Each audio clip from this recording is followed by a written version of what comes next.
Testing one, two, three. Testing one, two, three.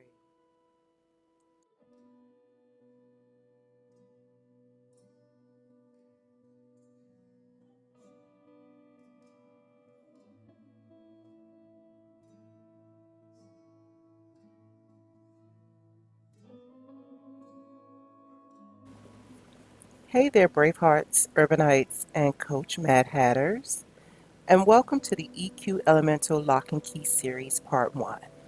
I am your host, Coach T. Marie Wiggins, and we will be focusing on the stone that the builders rejected, aka the EQ Elemental, which is also known as emotional intelligence. We'll be viewing emotional intelligence in a different type of light. Light being shadow being, and the beautiful meridian in between. So, this series will be focusing a little bit on light and a little bit on darkness and how it beautifully blends within our existence in rhythms of seasons and cycles. And what we do with this information as it's being transmitted, transitioned, transmuted.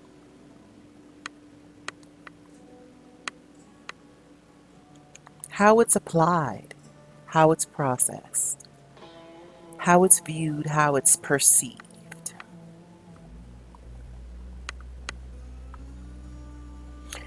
Now, the interesting approach that I have decided to make the primary theme for this series is the Willie Lynch letter. But the twist is what the Willie Lynch letter would look like in reverse. And so I wanted to contemplate this angle in real time, and that by the end of the series, a revised letter, but it would actually be the transmutation of a love letter to the stones, aka the people that has been robbed, generationally robbed of their emotional intelligence, the intellect to feel, the safe spaces to feel. And I call it the EQ elemental because in my moments of contemplating the other uh, elemental powers, which is earth, wind, fire, and water, it continued to nudge me that the emotional intelligence, the well-being, the well-being of one's emotional intelligence has a lot to do with the fifth element, the ether of a situation or circumstance or an engagement, involvement, experience. And how often many situations are led logically instead of a beautiful blend of both. And so I'll open up this session. I'll open up part one with a message that I received from Light Watkins earlier today, 9:18 a.m. to be exact. And so we will move forward through this series. Oh, and maybe let me say, so today is Monday, February 10th, 2020. And we are going to usher in, let's see if I can get everything situated. We're going to usher in this session with Light Watkins' message for the day.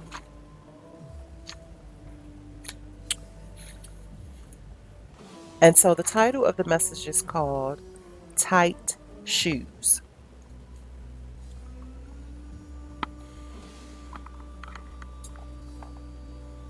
I was, let me start over. I want to put my own words in there. I struck up a conversation with a guy at a coffee shop down here in Mexico City yesterday. We talked about life and work, and as the conversation veered toward the subjects of happiness and following your passion, something I can't help but talk about, he blurted out that he was afraid to die.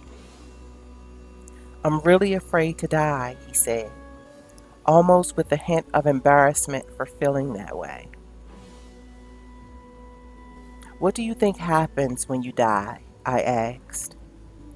He said he wasn't too sure, but he was afraid nevertheless. Then he asked if I was afraid to die. No, I replied. I'm ready to go pretty much any time. It's sometimes weird to admit that publicly, mainly because our culture has such a touchy relationship with death, and many people see it as an unfortunate thing. But something my teacher used to say, but something my teacher used to say that I really resonate with is that life is a continuum. And the only thing that actually dies is the body, not the spirit that animates the body. Who's to know for certain if that's the case? Who's to know for certain if that's the case? But I like the way that perception feels deep within. Ram Dass said something similar. He said that our relationship with death is a function of how we identify with that which dies, because it's the ego that dies, not the soul. He said that dying is like removing a pair of tight shoes that you've worn well.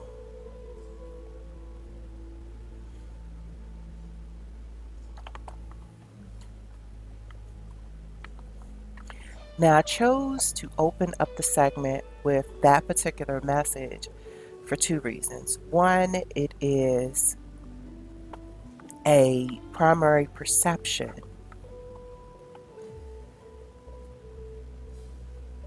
that surrounds death that keeps our emotional equilibrium off balance, as well as our historical, when I say our, I'm talking about my particular people's cultural denomination, our relationship with tragic death has led us on a generational quest of unbalance.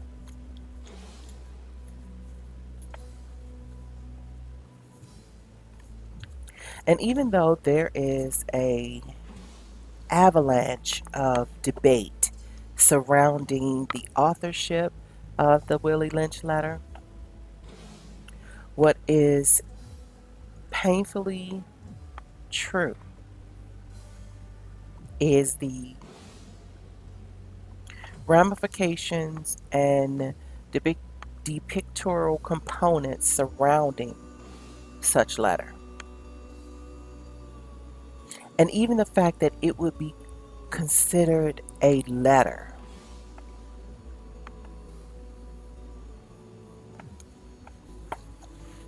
With this in mind, I would like to read a passage from my everyday journal. I call it my everyday journal because on a day to day basis, I will pop in and jot down how I feel at that moment. And at a moment's notice, I will populate this particular journal. So it's like my catch all.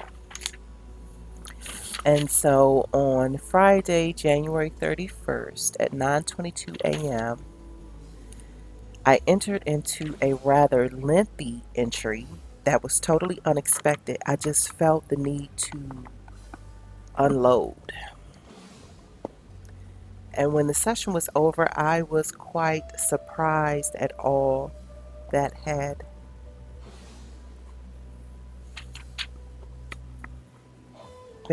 been been jotted down, been captured. And so inside the entry, the question came, what does the Willie Lynch letter look like in reverse?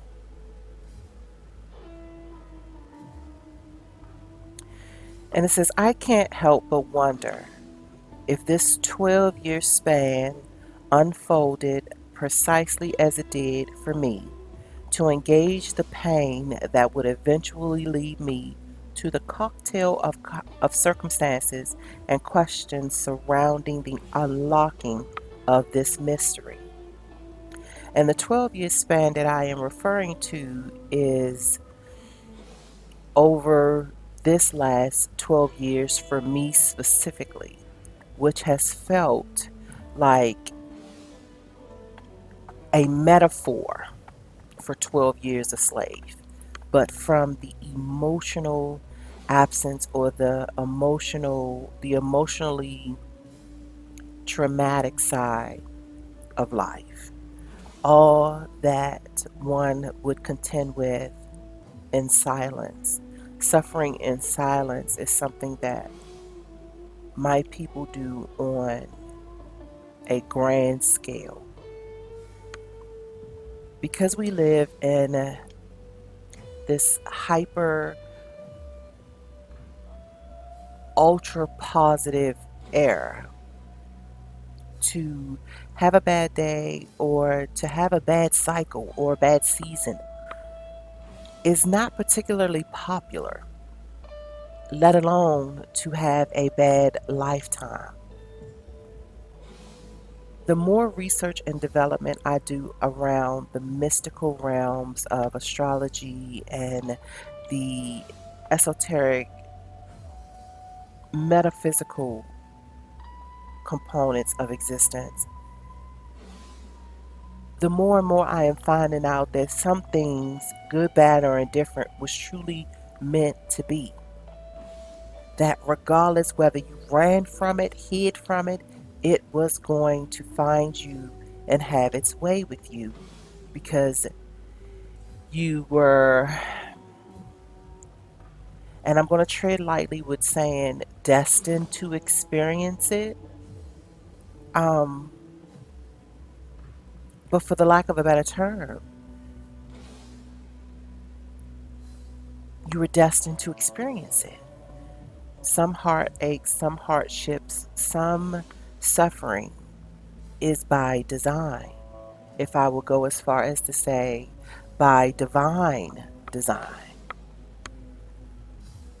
And the more and more I think of it from the angle of the stone that the builders rejected, as well as the diamonds in the rough and the pressurized notion of steel sharpening steel or iron sharpening iron, it seems to me that the societal powers that be would love to keep the distractions coming so that, and the trendy notions, the vanity fair that we are to pay way more attention to our physical existence than our emotional existence. We'll pay more attention to our logical ramifications instead of our intuitive ramifications. We are to trust more of the sentiments that derive from group thought versus that which silently brews inside of our unique individuality. And that in order for you to be considered pro social, that you must completely lose your individualizations. You must blend out your uniqueness in order to stand worthy of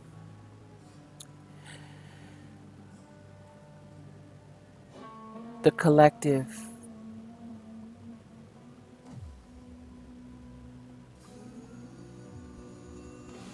yeah, nothing else is coming to mind right now.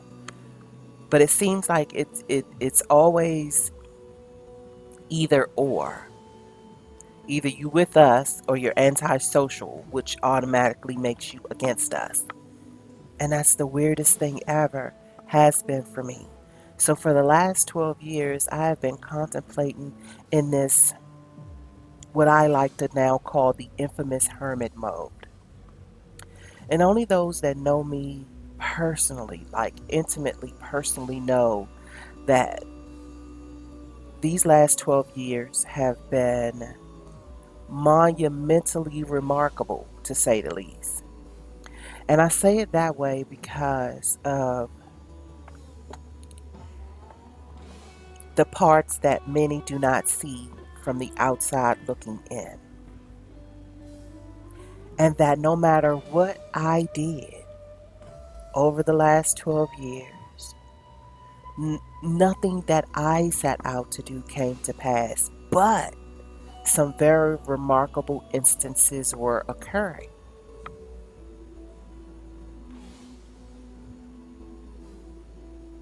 The revamping of my career and how I generate income has been at the forefront of the span that I am calling 12 years a slave. But 12 years an emotional slave. I want to make that clear so we can stay focused on where I'm going with this. Remember, this is a series about the EQ elemental, about emotional intelligence as an elemental power, as the fifth element, as the stone that was rejected, historically, generationally.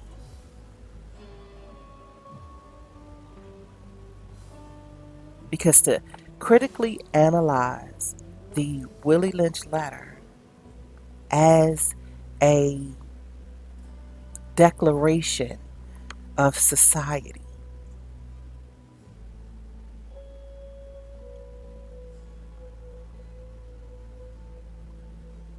I was able to zoom in on the missing link.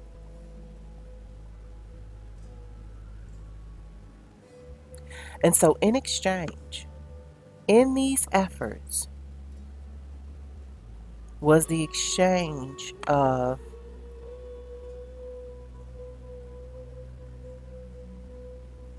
our feeling for fear, and in particular, fear of death. And so, the stone that the societal builders historically kept rejecting was the superintelligence of emotional investment. And so, they took our feelings and gave us a very high end quality of fear. And the fear of dying is what we are now obsessed with. We now have to rearrange our structures of how we feel towards each other, as well as how we feel towards our animated source departing its body.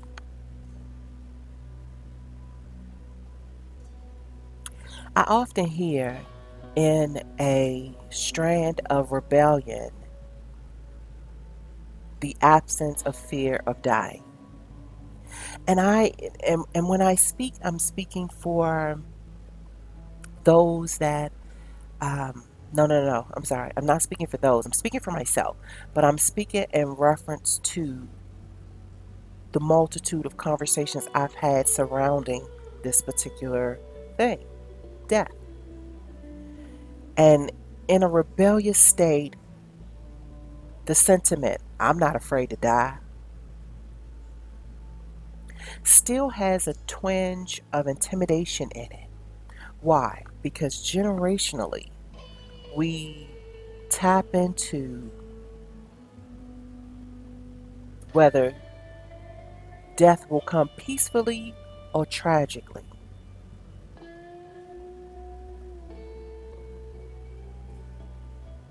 And so I wanted to take this moment to say that this series is going to honestly tap into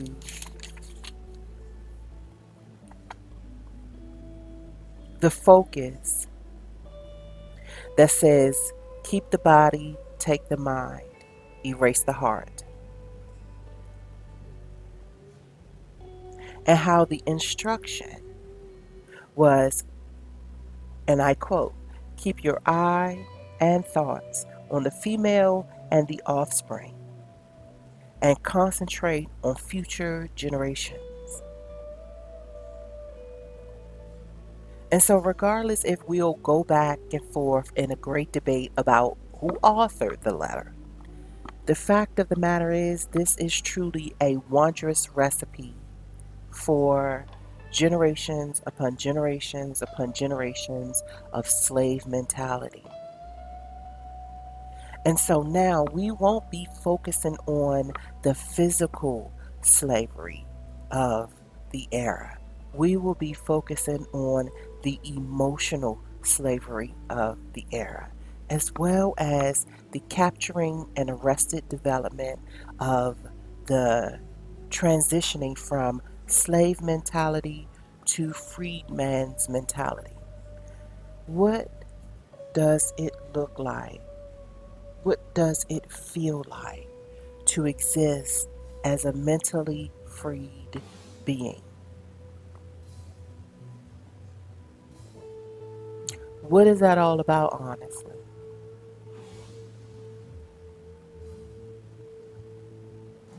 And so, with that said, I would like part one to be the invitation to contemplate, the invitation that says that quiet time will be dedicated to pondering what a Willie Lynch letter would look like in reverse. I like to call it the Mahogany Muse love letter, the Pixie Charmed love letter, because it's going to take a great deal of contemplation and gratitude of how the suffering that was put upon us can be put into reverse, and that the stone that the builders rejected, the absence of emotional investment, now be put back into the script, and that the narrative be revised with adequate feeling, adequate respect, adequate reciprocity, adequate affection, full nurturing displays of love, and not just love in the romantic sense, but love in the respectful sense.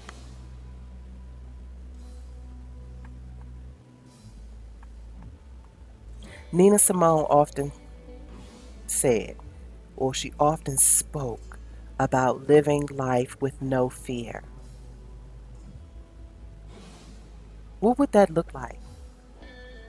And I'll take it a step further to say, if you would like, if you feel moved to, if it resonates with your wholeheartedness, begin drafting a love letter to yourself, encouraging or inviting or even provoking the imagineering of what life looks like without fear. What would your life look like with no fear?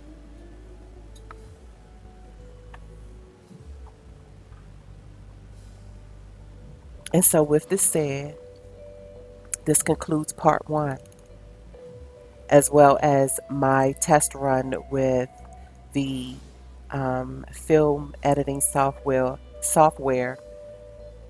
Filmora 9, which is deeming itself a wondrous tool. I am really truly liking it, which I believe I'm going to be moving towards full ownership soon.